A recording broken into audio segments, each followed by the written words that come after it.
The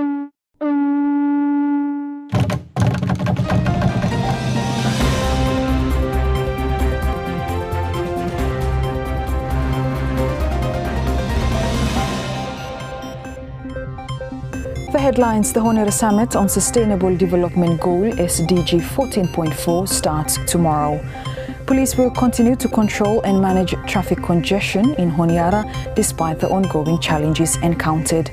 And the Solomon Islands government has contributed $8 million Solomon for the hosting of the Honiara Summit.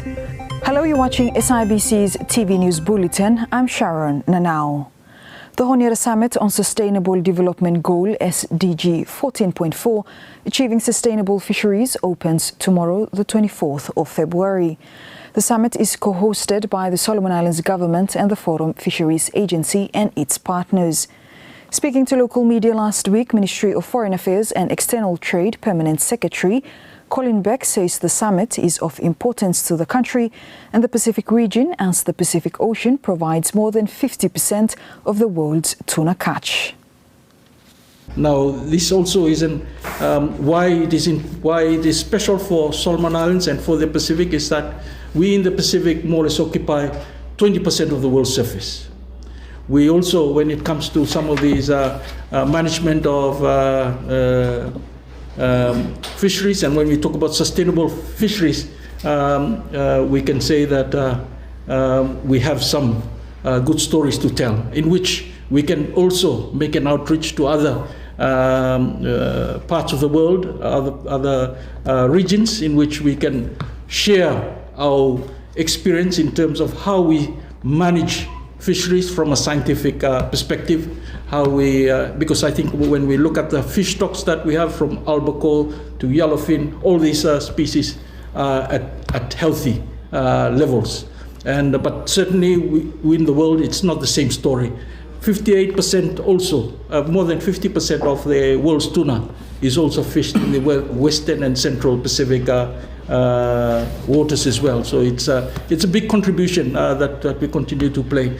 Meanwhile, Forum Fishery Agency's Director General Noan Pakop says the summit will allow FFA to improve their fisheries management processes and look at the threat against the ocean.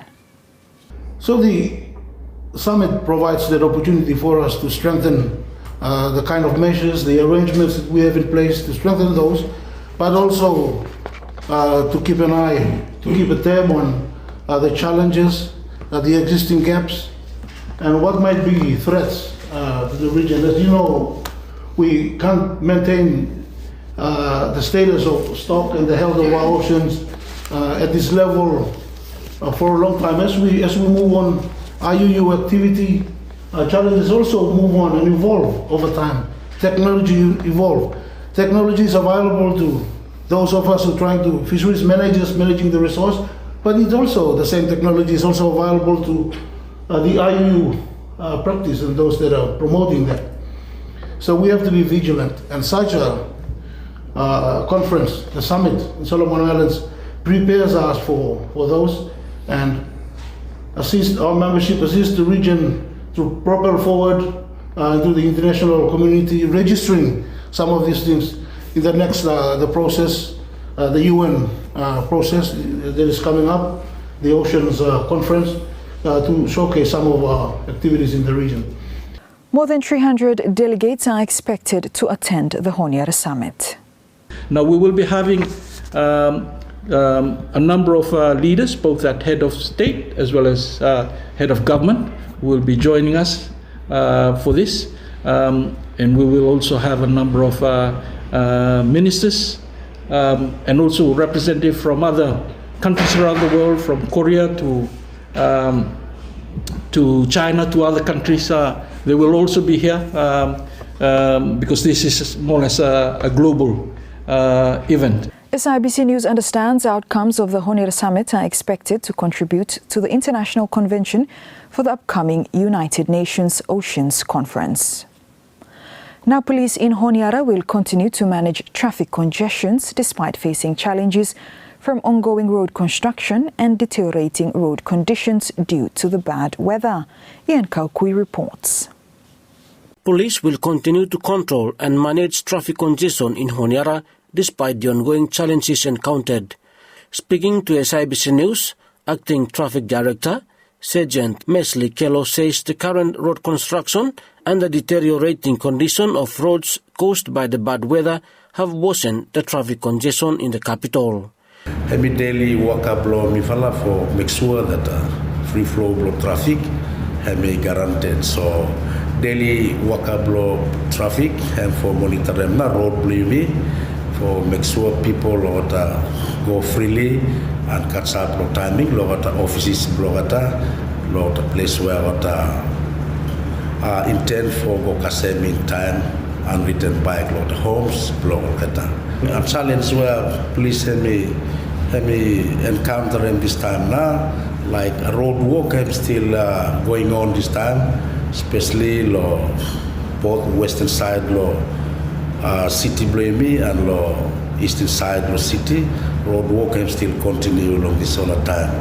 And lo eastern part lo road from Maro go up, hemi calls up finish now that for the road and very soon Baba hem open for me and Baba you may concentrate more on the western side where walk hem still continue and plus him too weather condition bring me this time him too hemi affecting road bring me or the road walkers bring me or try for maintaining that for the road but the weather condition from rain and continue for digging up road there and potholes everywhere that one the main cause blow slow flow blow traffic low city blame this time or the potholes where I'm affecting road everywhere on this all the time. Sergeant Kello calls on drivers and pedestrians to work together with the police to address the traffic issue.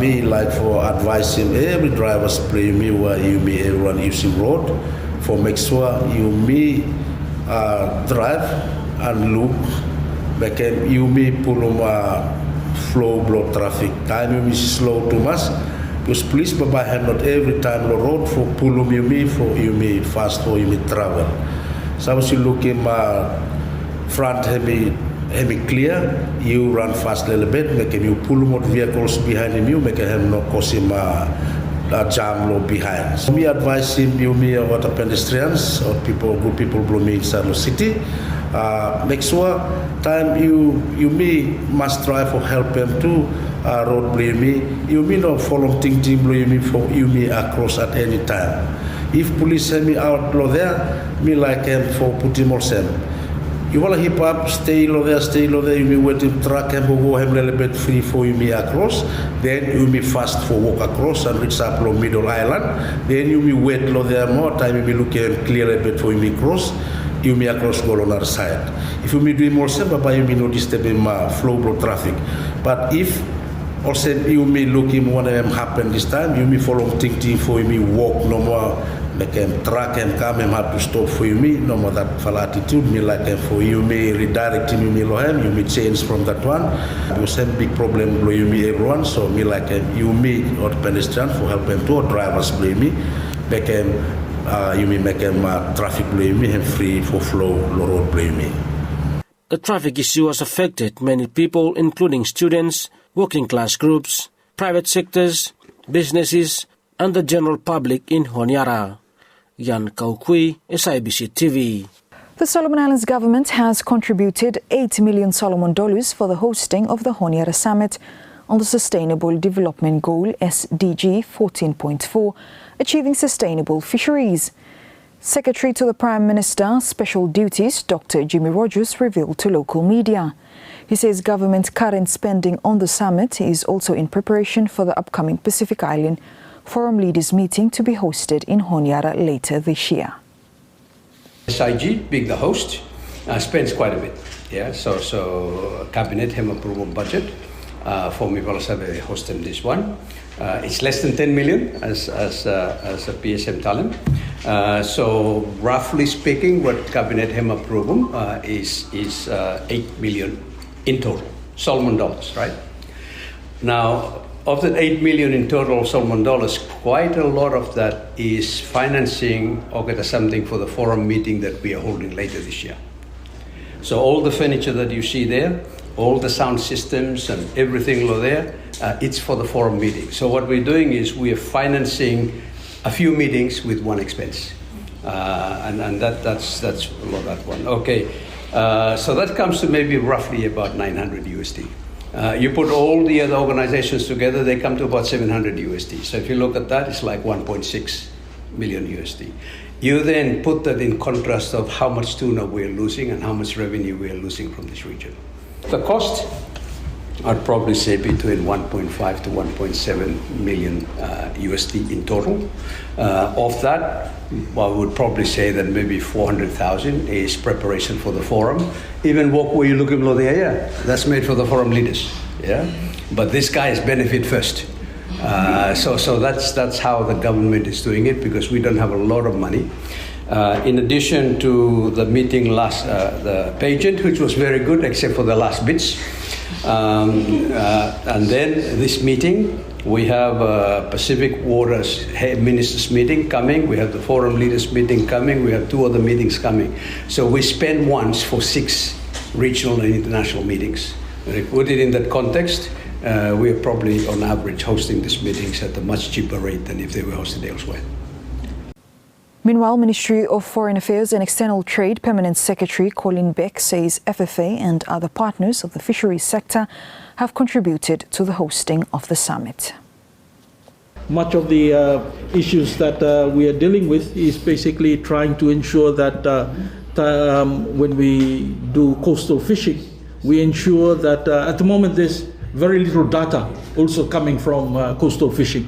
Our people are fishing, but sometimes they might be overfishing certain areas. We need to have science placed in that and probably switch on the power of data to ensure that these are taken. So at the moment we are spending money, but spending money in a way that it's not Solomon's alone, and this is where it comes back to the point made by the Director General, in which this is FFA has made contribution.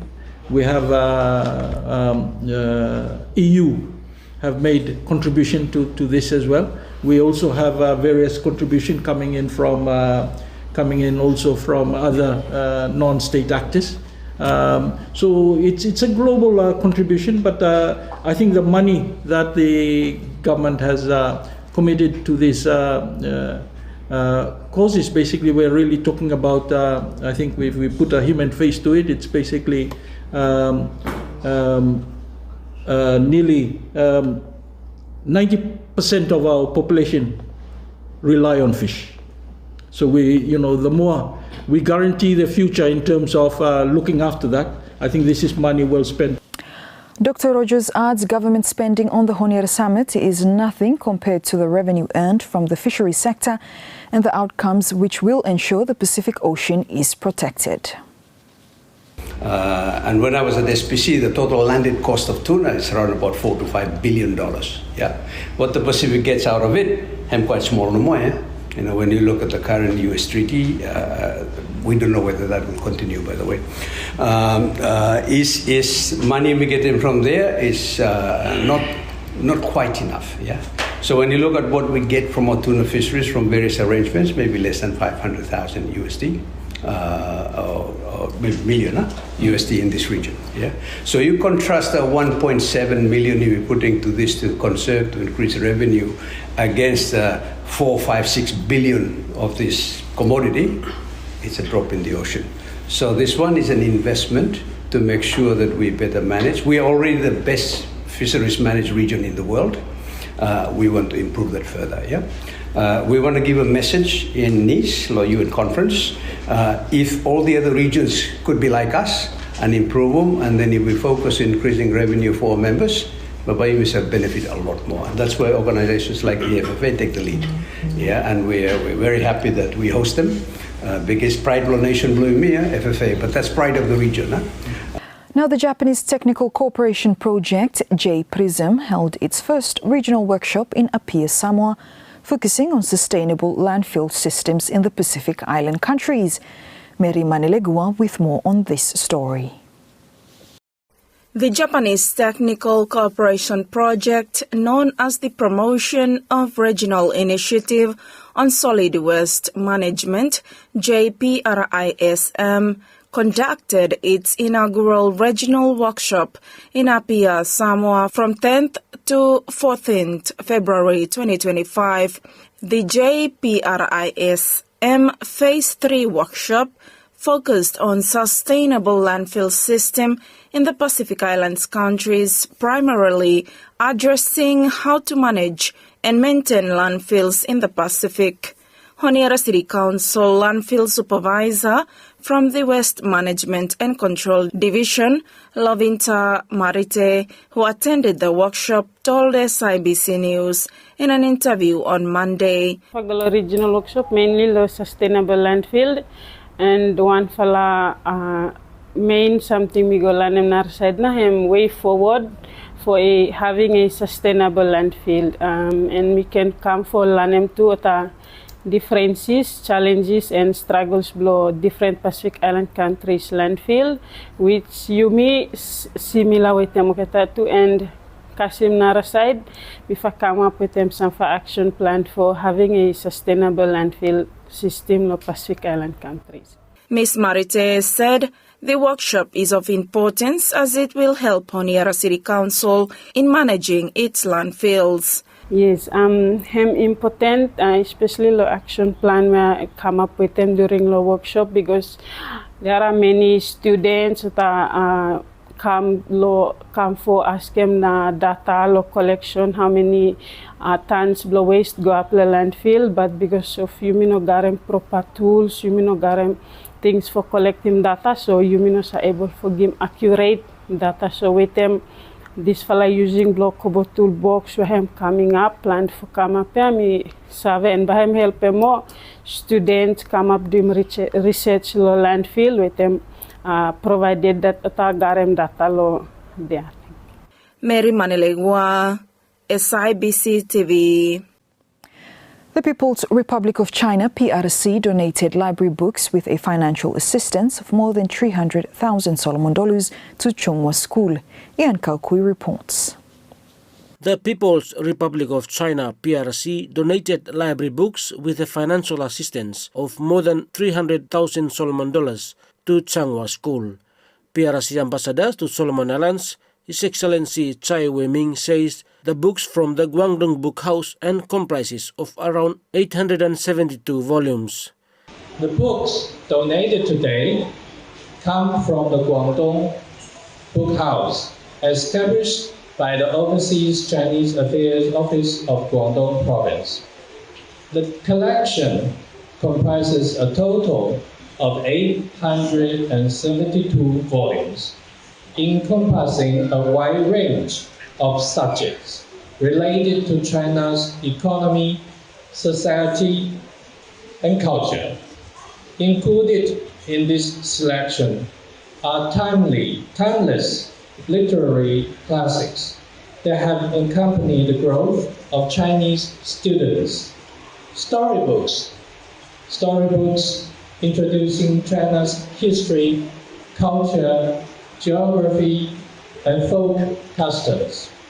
In his address, Minister for Education and Human Resource Development, Honorable Tosen Leokana, says Chung School will benefit from the assistance provided by PRC. It is fitting that Chung School receives these valuable collections covering a wide range of subjects to China's economy, society, and culture. And these books will serve as a window through which students can explore and better understand China. Chung School has a long, rich history with Guangdong Province, which dates back to 1940s. And in those early years, the school primarily reunite children of Chinese origin. But as its reputation grew, it began to enroll Solomon Island students or locals in the 1970s. And since then, the school has become one of the top institutions in the country, producing many leaders now serving in various institutions such as education, health, engineering, business, and many other sectors in our country and also abroad. And I am confident that these 872 volumes will provide the beneficial for both students and teachers, offering valuable resources for reference and study. Meanwhile, school principal Eunice Honiara, on behalf of the school, thanked the Chinese embassy for their support.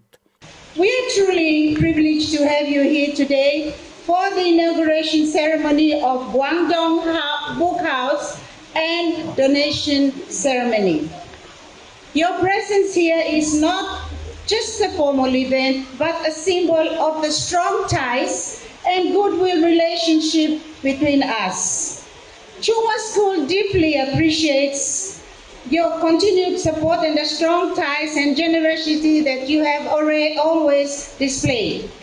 In the past, you have graciously donated essential goods, and today you are making yet another invaluable donation to our school.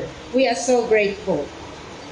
This act of kindness and commitment to education will have a long-lasting impact on our school and our students, empowering them with knowledge and opportunities for a brighter future. Chung School has both primary and secondary strands, which now reaches Form 3. Yan Kaukui, SIBC TV. The Japanese embassy signed a grant water supply project with the Solomon Islands Climate Action Network. Mary Manilegua with more on this story. The Japanese embassy signed a grant water supply project with the Solomon Islands Climate Action Network on Friday. The $84,822 project is to improve water supply in Kaivanga, Akaolo, Doha, and Kabahega communities in Hograno District, Isabel Province. In his address, Japanese Ambassador to Solomon Islands, His Excellency Keiichi Hajiung-chi says that the project will ensure the communities have access to reliable water supply. The total amount of assistance reaches in US dollars $84,822. This is in US dollars. One of the priority areas under the grassroots and human security scheme is to have basic human needs met, such as water supply. It goes without question that everyone should have access to clean water, no matter where he or she lives. Access to water is fundamental for health, dignity, and prosperity in every person's life. We have learned that the water supply system in these 4 villages is not sufficiently developed. Especially during the dry season, people sometimes have to go to neighboring islands to get water. They also sometimes use muddy water from rivers, which has adverse effects on their health, such as diarrhea, stomach aches, and so on. We hope that this project will improve the living environment of the people in 4 villages and prevent suffering of health issues. Meanwhile, Chairman of the Solomon Islands Climate Action Network Board, Roderick Holness, thanked the Japanese government for the assistance. We really acknowledge the government of Japan and the people of Japan for look survey and acknowledge him and also accept him now. A request or application block communities here for got him now water supply. That one him now one for important or I say successful phase or assembly of the communities for now. For us, SICAN, we are the implementers for this solar project. We are really fortunate and happy to undertake this. These communities, they are member of the Solomon Island Climate Action Network, and so we stepped in to support them with the implementation phase. Mary Manilegua, SIBC TV. Now, South Pacific Business Development Solomon Islands, a microfinance company which focuses on empowering women entrepreneurs in the region, launched a new partnership with SunPower Limited, a solar energy provider. The partnership, called the Innovative Solar Energy Partnership, will see SPBD members accessing loans to purchase solar energy solutions from SunPower Limited. Solomon Islands General Manager Raymond McCarthy says he is honoured to partner with a reputable solar energy provider like SunPower Limited. Power accessibility remains a pressing concern, with communities frequently experiencing inconsistent supply of power, recurrent outages, and prohibitive costs hindering economic activities and daily life. In response, SPBD has sought out the most reputable solar energy provider in Solomon Islands, forging a strategic partnership with SunPower. This collaboration is designed to provide SPBD members with an affordable and sustainable energy solution through our solar energy loan product. The key objectives of this initiative are access to tailored financing. Members can secure loans ranging from 2,000 to 8,000 SPP to purchase pre-approved solar products from SunPower, with repayment structured over 50 weeks. 2, exclusive cost benefits. SPBD members will be eligible for a 5% discount on solar products sold by SunPower. 3, quality assurance and support. SunPower will leverage its expertise to provide high-quality solar products, comprehensive warranties, and reliable after-sales service to ensure long-term customer satisfaction. Mr. McCarthy reveals since its establishment, SPBD Solomon Islands has approved 34,000 loans totaling up to $192 million Solomon dollars. Over the years, SPBD has steadily expanded its footprint, establishing operations in multiple Pacific nations. Following Samoa in 2000, we opened our second branch in Tonga in 2009, followed by Fiji in 2010, Solomon Islands in 2012, and Vanuatu in 2017. Collectively, our network has dispersed over 321,000 microloans, valued at approximately $272 million US dollars, equivalent to 2.2 billion here in Solomon Island dollars, directly benefiting more than 110,000 women entrepreneurs across the Pacific. These funds have fueled entrepreneurship, fostered financial independence, and stimulated job creation, significantly contributing to poverty alleviation. In the Solomon Islands alone, SPBD has issued more than 34,000 loans, amounting to 192 million Solomon Island dollars through our 3 branches here in Honiara, Munda, Noro, and Giji. And that's news. Follow us on sibconline.com.sb and our SIBC News Facebook page for more of our latest stories. Thanks for watching.